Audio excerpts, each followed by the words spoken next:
Hai semuanya, ketemu lagi dengan gua Andrian. Yeay. Itu slogan lama banget ya. Nah, hari ini tumben siaran langsungnya bukan nyanyi, harusnya memang nyanyi tapi baru nanti malam mungkin karena ada gangguan sinyal wifi jadinya tidak bisa nyanyi. Nah, ini saya akan bukan menanggapi sebenarnya ya, hanya berceloteh tentang beberapa kejadian yang dihebohkan oleh sang maestro mentalis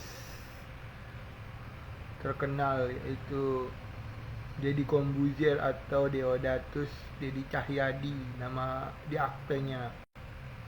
Nah, dia ini mengaku paham tentang semua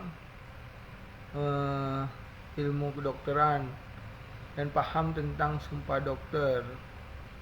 Nah, dia mengatakan kalau dokter itu nggak boleh flexing, nggak boleh narik bayaran dari pasien, harus berobat gratis, dan juga harus mementingkan ya kemanusiaan tanpa boleh dokternya jadi kaya gitu. Kalau kaya tuh duitnya harus disumbangkan lagi untuk pengobatan gratis. Itu kata dia, bisa dicek di podcastnya sendiri yang marah-marah itu ya. Di sini saya menanggapin bahwa yang ngomong seperti ini adalah orang-orang yang minim tentang pengertian dokter itu apa gitu. Memang dari zaman dulu paradigma dokter itu adalah profesi mulia yang menolong orang. Karena dulu kita masih dalam keadaan ya, waktu kita baru merdeka ya, dokter itu baru ada Dokter Cipto, Dr. Dekker, sama Wahidin Sudirohusodo. Jadi kita masih kekurangan dokter dan memerlukan pertolongan banyak sekali, apalagi terjadi perang kemerdekaan, sehingga kita dokternya itu mungkin dulu hanya fokus ke menolong orang. Nah, semakin kesini bangsa kita tuh merdeka dan dokter-dokter ini makin banyak ya, karena makin ada produksi di seluruh Indonesia, jadinya dokternya makin banyak dan pada akhirnya terjadi kelebihan bahkan di suatu tempat di mana dokter itu ya pasiennya itu sedikit, bahkan tidak ada di beberapa tempat. Ya, banyak praktek dokter yang memang nggak katakanlah nggak laku. Nah, jadi di sini dokternya kan tetap harus bertahan hidup. Ada yang mencoba dengan banting setir ke usaha lain, ada juga yang mempromosikan kliniknya itu. Sekarang pertanyaannya, dari segi etika itu boleh apa enggak? Nah, kalau dikatakan oleh Deodatus Deddy Cahyadi kemarin ya guys, kalau itu tuh tidak boleh kata dia, karena itu tindakan memperkaya diri dan juga menyebabkan pasien itu seperti kalau kita ngelihat uang datang gitu. Nah, sebenarnya sini dijelaskan begini, pekerjaan dokter itu bukan sebatas, dia itu tugasnya harus mengobati orang dan itu harus benar-benar ikhlas. Nah, kalau misalnya setelah pasiennya sembuh dan dia dapat uang, itu adalah hak sang dokter. Karena seperti halnya profesi yang lain itu juga ya, dibayar itu sebenarnya bukan membayar jasa dia, tapi penghargaan terhadap profesi. Jadi penghargaan terhadap profesi itulah yang dibayar pasien, entah 10.000, entah 20.000, entah 30.000, entah dibayar pakai makanan. Sebenarnya itu adalah penghargaan terhadap profesinya, bukan bayaran terhadap jasa dia menyembuhkan. Jadi kalau misalnya kita lihat ada pengacara pasang tarif, guru agama, guru ngaji pasang tarif, guru biasa, guru les pasang tarif. Nah, itu semua untuk jasa dia. Jadi istilahnya itu bukan kepada uh, ya istilahnya itu bukan, maksudnya itu adalah untuk profesi dia, penghargaan terhadap profesi itulah yang ditarik bayaran. Nah di sini kalau dokter ya, dia ini kan dituntut untuk menyembuhkan prioritas. Lah kalau kita misalnya sudah menyembuhkan pasien, sudah berupaya dan pasien itu sembuh, terus kita mendapatkan keuntungan dari misalnya usaha praktek kita, itu sah-sah aja. Di dalam sumpah dokter itu ada 10, mulai dari saya menghargai kehidupan insani sejak dari pembuahan sampai dengan saya ikrarkan sumpah ini dengan sungguh-sungguh dengan mempertaruhkan kehormatan diri saya. Itu tidak ada satupun butir dari sumpah dokter yang melarang dokter untuk menarik bayaran dari pasien. Ada nggak pasal atau butir yang mengatakan saya demi Allah saya tidak akan menarik bayaran dari pasien karena saya mengutamakan kemanusiaan? Tidak pernah ada.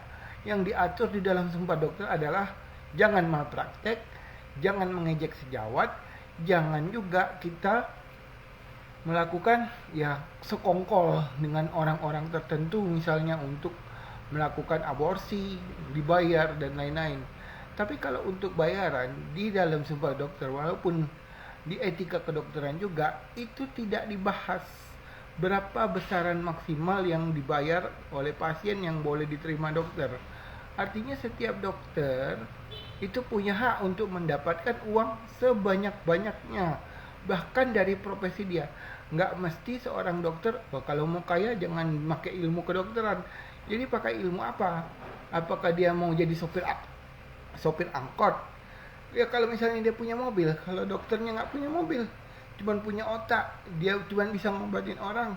Dia mau hidup, dia mau bertahan, dia mau makan, dan dia setelah dia tercapai mau makan itu, dia mau mengumpulkan duit lagi supaya bisa membiayai anaknya kuliah di Amerika dan lain-lain.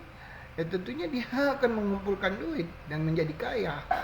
Di sini tidak ada halangan untuk seorang dokter itu mengumpulkan harta. Dan tidak ada pidana apa-apa kalau dia tidak melakukan malpraktek. Sekarang kita lihat kalau dia kayak Dr. Richard misalnya. Dr. Richard ini sebenarnya dokter umum. Dia tidak ada keahlian spesialis ataupun brepet spesialis. Dia hanya mengikuti kursus anti-aging manajemen, kemudian melanjutkan S2 dan S3. S2 dan S3-nya ini mungkin berada di luar daripada ilmu kedokteran, tapi ini tidak penting. Karena yang diutamakan adalah tetap S1-nya. Kalau dia seorang dokter, dia berhak mendapatkan kesempatan untuk praktek.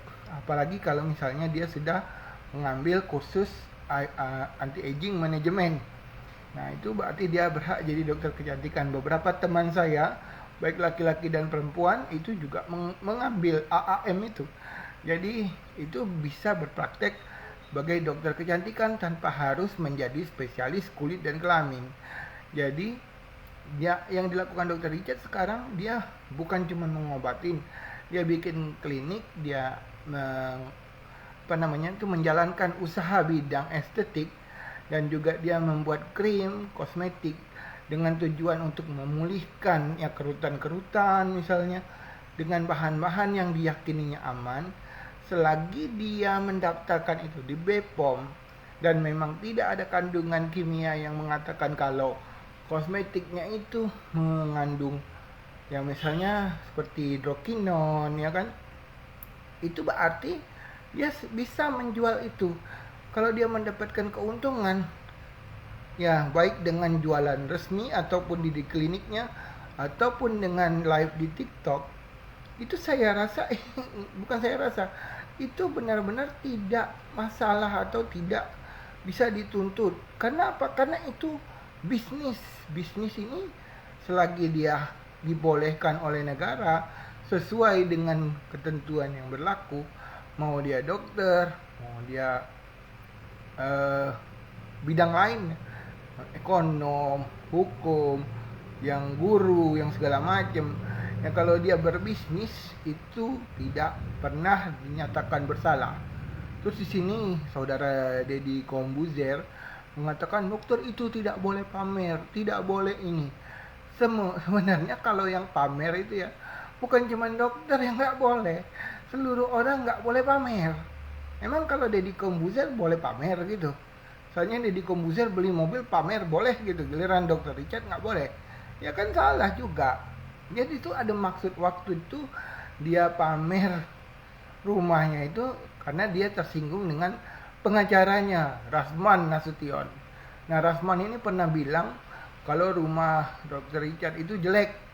Dia bangun rumah di Palembang, rumahnya miliaran dan mobilnya Rolls Royce harganya 20 miliar. Tujuannya mengejek Rasman. Tujuannya sebenarnya itu. Yang kedua, dia puas dengan apa yang dia dapat. Sebenarnya tergantung dari orang yang nonton. Kalau orang yang nonton menganggap itu sebagai pamer, berarti ada rasa iri di dalam hati. Kalau kita menganggap ada orang yang mempertontonkan, ini rumah saya harganya 20 miliar, mobil saya juga 20 miliar, dan kita marah, berarti kita tuh ada iri. Karena kita nggak tahu, nggak kenal langsung dengan orang itu, apalagi kita nggak kenal, bukan saudara, berarti kita benar-benar iri, termasuk saudara Deddy Corbuzier di sini. Perhatian ya. Nah, terus yang dia bilang dokter itu apa ya? Pokoknya menempel-nempel label-label yang tidak sesuai dengan isi. Lah, kan itu misalnya ya, dia bilang tomat putih apa? Tomat putih ya, tomat putih atau apa? Ya, white tomato. Nah, itu sebenarnya itu sudah melalui uji. Jadi tidak masalah sediaan itu dalam bentuk krim, powder atau apapun. Kalau sudah di dalamnya mengandung itu dan disahkan oleh BPOM, itu sudah benar, artinya tidak membohongi masyarakat. Terus juga efek yang merugikan dari misalnya ada produk dari Dr. Richard itu, apakah ada? Apakah merugikan Deddy Corbuzier? Ya kalau enggak, ya enggak usah marah-marah. Artinya di sini ada yang ngomporin kayak Doktip ya, katakan yang wanita berjilbab ngaku sebagai dokter juga itu, yang melaporkan dia. Itu hak dia melaporkan siapapun ke polisi. Tapi kita lihat laporannya diproses apa tidak. Karena kalau ternyata laporan itu tidak mengandung unsur kriminal, polisi tidak akan memproses laporan itu. Dan laporan itu menjadi mentah. Kalau hak melaporkan orang, itu semua orang berhak sesama warga negara.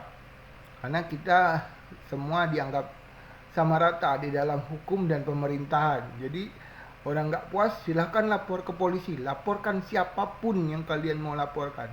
Tapi kalau laporan itu ternyata mentah, apalagi palsu, itu tidak akan ada efek apa-apa. Polisi tidak akan menindak, bahkan Anda yang dituduh nanti membuat laporan palsu. Nah, karena itu saya sangat menyayangkan sikap Deddy Corbuzier, apalagi banyak pembela-pembelanya bilang Dr. Richard Sunil lah. Nah, memang tidak ada hubungan sama saya, tapi sebagai seorang yang juga berprofesi dokter, saya katakan bahwa kalau menjual kosmetik dan sebagainya itu dibilang bisnis, dan dokter tidak boleh menjual, lalu siapa yang boleh menjual? Apakah dokter itu dianggap tidak berhak tidak berhak untuk jualan? Itu salah ya guys, karena setiap profesi itu berhak berbisnis, apalagi dia memiliki keahlian di bidang itu.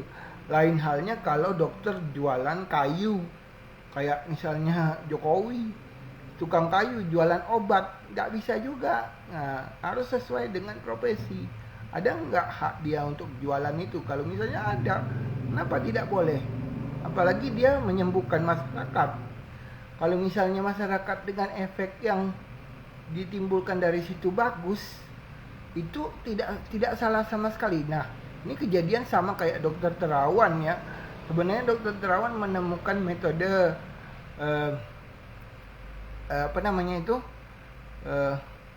suatu penanggulangan stroke dengan metode dialisis ya, dengan namanya itu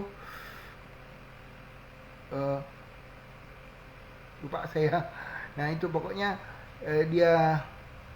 dia menemukan cara itu, dianggap itu tuh melampaui ketentuan karena sebenarnya DSA dialisis supra dialisis A-nya itu angiografi ya. Uh, Dialisis subtraction angiografi. Nah, itu dokter Terawan dianggap melampaui karena ternyata itu bisa menjebol stroke dan bisa dijadikan terapi. Tapi ID tidak setuju karena itu bisa menyebabkan pendarahan. Sebenarnya kalau itu sudah disertifikasi, itu tinggal diuji ya, tinggal diuji apakah itu memang benar-benar aman. Selama ini juga pasien dokter Terawan itu bukan satu orang saja. Memang ada yang gagal, tapi ada juga yang berhasil. Bahkan salah satunya Agung Laksono dan juga Maya misalnya. Banyak sekali selebriti yang memakai jasa dokter Terawan dan menyatakan di situ ada manfaat. Nah, ini juga tidak bisa dikatakan salah. Kalau misalnya dia menyebabkan suatu tindakan malpraktek, menyebabkan orang dengan dialisis subtraction angiografi itu menjadi sekarat ataupun pendarahan, maka barulah bisa dikatakan salah gitu. Karena bisa membahayakan nyawa manusia. Demikian juga krim yang dijual oleh Dr. Richard, kalau misalnya mengandung hal-hal yang tidak sesuai dan malah membuat kulit jadi rusak, dia itu bersalah. Tapi kalau misalnya dia tidak melakukan kesalahan dan pasien yang berobat sama dia menjadi lebih bagus, ya itu berarti tidak ada kesalahan. Mau dia 1 miliar dapat untung di TikTok, mau dia dapat untung berapa triliun di media-media lain, itu hak dia. Namanya juga buka warung. Buka warung ini tergantung barangnya ada berapa, diborong orang, habis dapat untung, ya sudah. Mau dia dokter, mau dia yang lain-lain profesinya, itu sama sekali tidak bersalah orang itu. Karena kan sama gini, kalau misalnya dia menawarkan ini krim buatan saya, beberapa teman saya juga yang bekerja di bidang AAM atau ahli kecantikan, anti aging manajemen juga membuat krim sendiri. Cuman skalanya mungkin lebih kecil dari Dr. Richard, dan ini adalah hak pasien. Kalau dia mau dia beli, kalau dia nggak mau dia nggak usah beli. Kalau dia merasa itu nggak cocok, dia pasti nggak akan beli. Kalau masih mau beli juga, artinya kalau dia sudah tahu nggak cocok dia beli, dia yang salah. Karena kan di sini tidak ada paksaan untuk membeli. Dan juga kalau misalnya dia berbisnis, dia sudah punya izin, dia sudah punya keahlian. Salah yang di SA tadi ya, digital subtraction angiografi, rupanya digital bukan dialisis. Nah, itu saya mungkin karena saya kurang baca lagi, karena sudah lama saya tidak memegang pasien dan tidak berpraktek ataupun bekerja di rumah sakit, jadi sudah banyak lupa singkatan-singkatan. Nah, jadi itu digital subtraction angiografi itu juga dibuktikan kalau memang banyak pasiennya yang mengalami pendarahan, berarti nggak boleh. Tapi kalau pasiennya aman dan merasa sembuh dari stroke tanpa harus melalui operasi, tanpa harus melalui hal-hal yang lain, itu lebih bagus kan? Lebih bagus. Dan yang melakukannya juga nggak peduli apakah dia dokter radiologi atau dokter bedah atau dokter saraf dan lain-lain. Jadi saya kira di sini terjadi kesewenang-wenangan dari saudara Deddy Corbuzier. Dia itu langsung mencak-mencak gitu, padahal dia itu sebenarnya tidak berada dalam posisi siapa-siapa. Tidak berada dalam posisi siapa-siapa, dan dia juga tidak berhak membela siapa-siapa. Dia bukan korban, dia juga bukan keluarga dari salah satu pihak, dan dia tidak tersinggung sebenarnya dengan apa yang dilakukan oleh kedua orang ini. Dua orang ini berseteru, dia bilang dokter itu harus rukun, memperlakukan teman sejawat sebagaimana ingin diperlakukan. Nah, kalau mereka itu ternyata berantem, urusannya kan ke mereka, ke kode etik kedokteran Indonesia. Kenapa harus ke Deddy Corbuzier? Apakah dengan omongan Deddy Corbuzier dua dokter itu akan damai gitu? Banyak orang satu profesi berantem. Hotman Paris berantem sama siapa? Sama dulu itu ada si Poltak itu. Nah, ya kan? Ada lagi berantem, guru sama-sama berantem juga. Itu kan yang menyelesaikan organisasi profesi mereka.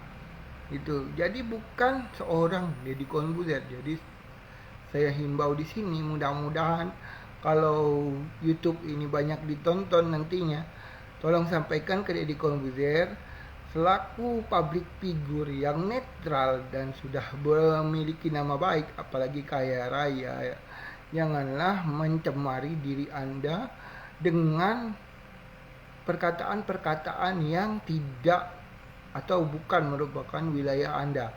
Memang banyak dokter yang hanya ingin mencari kemanusiaan, tapi mereka tidak melakukan bisnis. Bukan berarti bisnis itu tidak boleh. Hanya dokternya yang tidak mau berbisnis. Bukan berarti dokter nggak boleh bisnis. Bukan berarti dokter nggak boleh jualan. Tidak ada yang melarang. Undang-undang kita tidak melarang dokter jualan. Bahkan sampai untung miliaran pun tidak ada. Selagi itu tidak menyalahi aturan dan tidak menyebabkan efek yang sangat berbahaya dengan pasien. Mau jualan sampai miliaran rupiah pun, kalau orang atau pasiennya sembuh, itu tidak masalah, tidak akan dituntut oleh negara ataupun dokternya di penjara. Yang jadi masalah kalau dia mengobatin tanpa jualan tapi pasiennya mati, walaupun sebenarnya penyakitnya penyakit ringan, itu bisa jadi dituntut. Walaupun mati itu di tangan Tuhan, kalau misalnya salah obat, tetap dokternya akan dipanggil, tetap di penjara. Selagi dokternya benar, tidak ada alasan untuk melarang dia berbisnis. Jadi ya, pada saudara Deodatus Dedi Cahyadi atau apa lagi nama lengkapnya itu, Anda sebaiknya tidak berkicau. Anda itu public figure. Anda itu sebenarnya saya kagumi juga, tapi dengan cara Anda menuding satu orang, satu pihak, dengan cara seperti marah-marah di YouTube Anda yang pengikutnya hampir 20 juta orang itu, lebih ya dari 20 juta. Nah, itu Anda memalukan diri Anda sendiri. Setelah nanti Anda dibuka fakta-faktanya, Anda akan malu sendiri.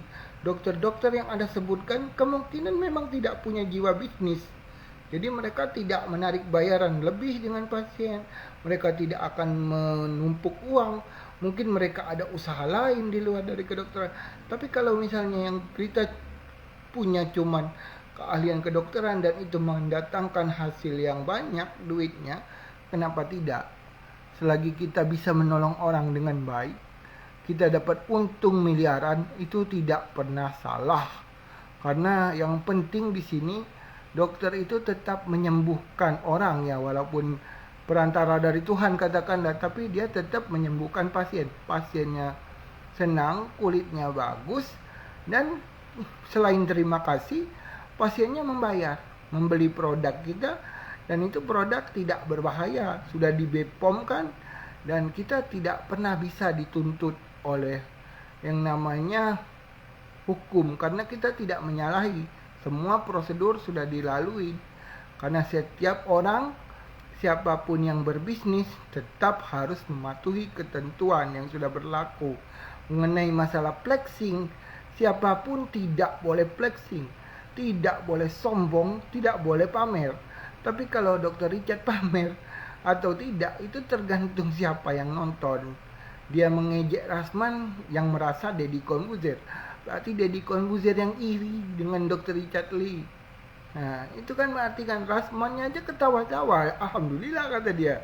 Kalau Dr. Richard sekarang sudah kaya. Dulu saya memang melihat rumah Dr. Richard jelek, makanya saya ejek. Sekarang saya bangga. Ternyata Dr. Richard maju, berhasil. Nah, Rasmannya aja tidak marah. Kok Deddy Corbuzier marah? Apa hak Deddy Corbuzier dalam hal ini? Emang dia yang jadi korban? Apakah mobil Rolls Royce yang 20 miliar nyampe ke Palembang itu langsung membuat Deddy Corbuzier bangkrut usahanya? Tidak kan? Jadi Anda dengan pengikut Anda kelihatannya terlalu keblinger dan masuk ke paradigma lama bahwa dokter itu hanya seperti pekerja sosial. Dokter itu profesi, bro. Menjadi strata 1 dokter, mengikuti 160 SKS sarjana kedokteran dan 40 SKS sarjana profesi dokter. Jadi Anda tidak usah ngomong kalau itu bukan profesi, itu profesi. Sebelum ada profesi nurse, ada profesi bidan, ada profesi guru, ada profesi lain-lain, ada profesi teknik, insinyur juga. Dokter sudah lebih dulu menempuh pendidikan profesi. Apakah dokter S1 kedokteran bisa kerja? Bisa. Tapi profesi dokter yang ditambah koas 40 SKS itu lebih berhak untuk dia menjalani bisnis apapun.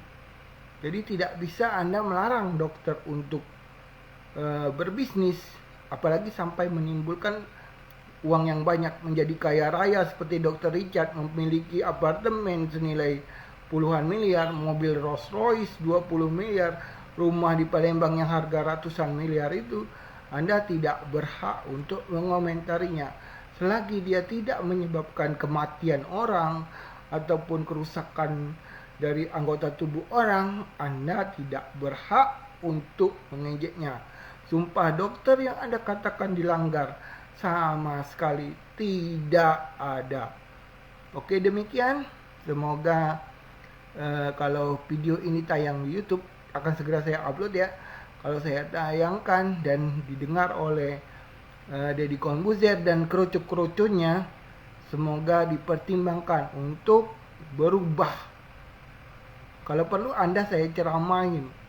Cuman Anda terlalu jauh bagi saya, seperti bumi dan langit. Ini aja yang bisa saya katakan ya. Sedikit banyaknya saya juga merasa sekarang kekaguman saya dengan Anda itu berkurang jauh dibandingkan dengan yang dulu. Demikian. Bye bye. Arigatou gozaimasu.